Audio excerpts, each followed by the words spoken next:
Good morning, guys. Today we are talking about Ulysses by James Joyce. The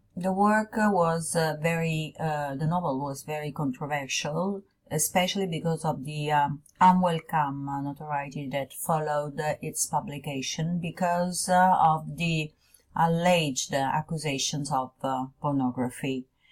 But also because of the extreme innovative techniques that he used in his works. By the way, let's start from the plot. The whole novel takes place on a single day that is called the Bloomsday, Thursday, June the 16th, 1904.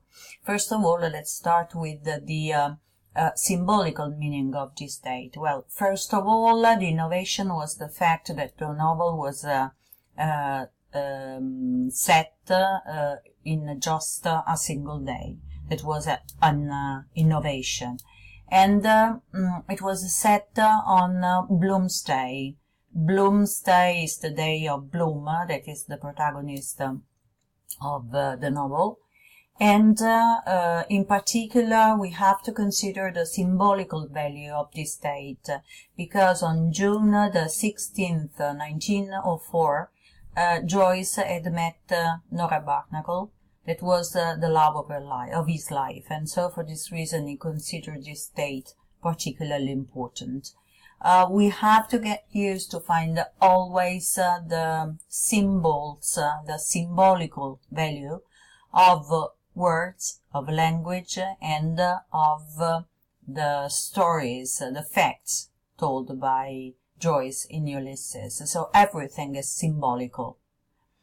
Leopold Bloom is a middle-aged advertising canvasser that was propagandatore pubblicitario, and he was a Jew, un ebreo, and but here he stands for Joyce's common man. What is important is not Leopold Bloom and his life in itself, but how it represented the common life, the banal life of a common man, of a common Dubliner. He leaves home at 8 a.m. to buy his breakfast and comes back home at 2 a.m. the following morning. In the hours in between, he moves around the city and attends a funeral. During his wanderings across the city, Dublin, he meets Stephen Dedalus. This is another innovative element that we find in this masterpiece of modernist narrative. That is the fact that he employs in this story a character that had already been employed, that had already been used in a portrait of an artist as a young man. That was his semi-autobiographical novel, where the protagonist was Stephen Dedalus. And in this story, Stephen Dedalus is employed again, and here he becomes temporarily Bloom's adopted son. Bloom rescues Salva, the alienated artist, from a brothel and takes him home. The third important character in the story is Molly, that is a lascivious singer, who is planning an afternoon of adultery with her music director. So, I repeat, the story seems very banal, but what we have to consider is the symbolical value of the story itself. First of all, let's consider the relation to the Odyssey by Homer. That, as the title suggests, Ulysses is related to Homer's great epic poem Odyssey, the tale of Odysseus, or Ulysses, and his travels after the Trojan War. Well, Odyssey by Homer is also the structural framework, la struttura, that Joyce used for his book, for his novel. He arranged his characters and events around Homer's heroic model. So, taking inspiration for the characters of the novel and for the structure of the novel itself from Homer's heroic model, from Homer's Odyssey. Starting from the characters, the three main characters, Bloom, Steven, and Molly, embody the three main characters in the Odyssey by Homer. Bloom stands for Ulysses. Steven stands for Telemachus, Ulysses' son, and Molly stands for the faithful Penelope. Of course, we have also to consider the ironical tone of Joyce, and so as we can imagine from the story, Molly isn't faithful at all. So the comparison with Penelope is ironical. Now, as for the three main characters, also the structure of the Ulysses by Joyce is similar to the structure, to the framework of the Odyssey by Homer. In fact, Ulysses by Joyce is divided into three parts: Telemachiad, Odyssey, and Nostos, embodying the three main parts of Odyssey by Homer. Another important technique important that he used in this novel is the mythical method.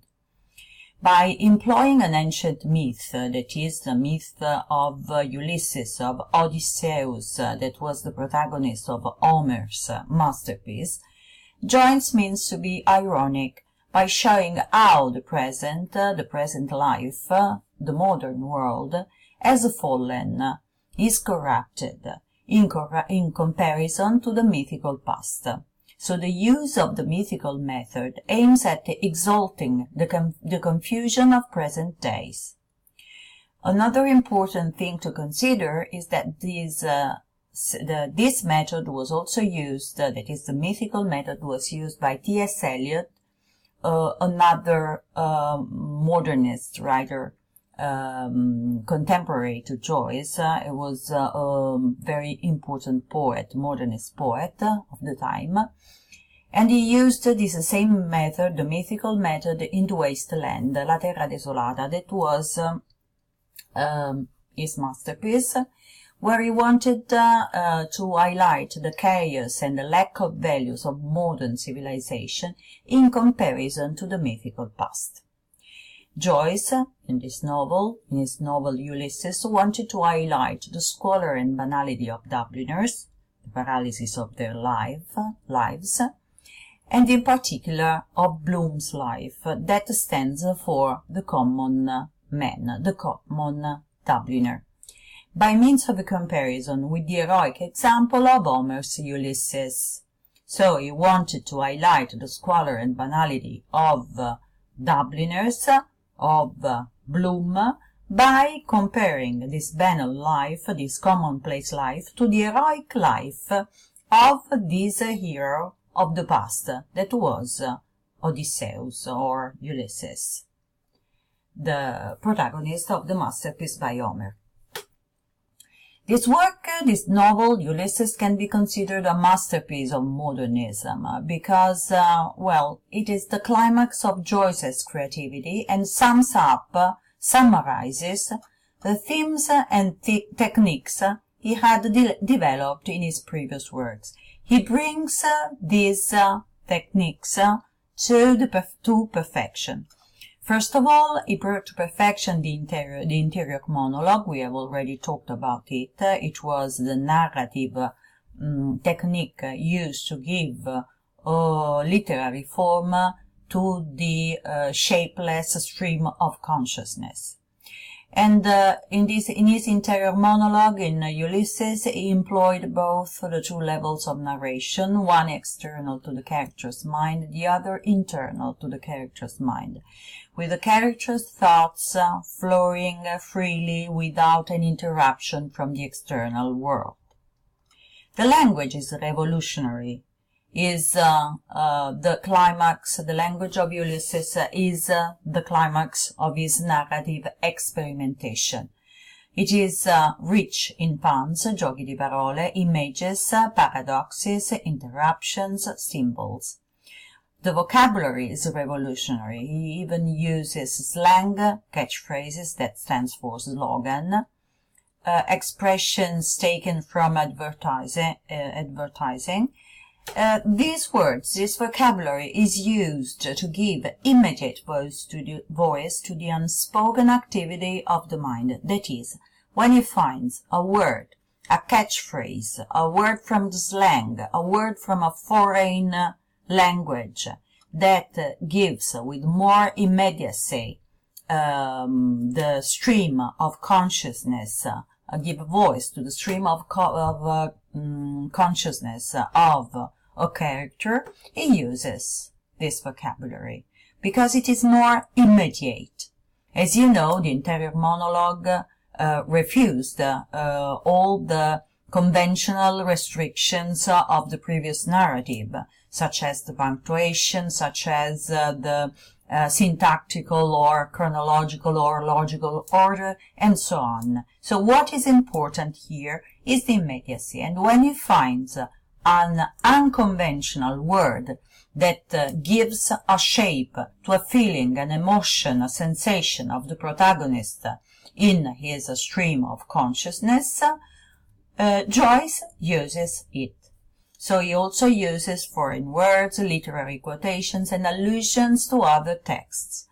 This is another important linguistic feature that Joyce shares with T.S. Eliot. The allusion to other works, to other texts, to ancient literary works of art, to ancient characters, to ancient myths that are used as a means to contrapose the squalor and the lack of values of contemporary world to a mythical past. That's all for today. Goodbye.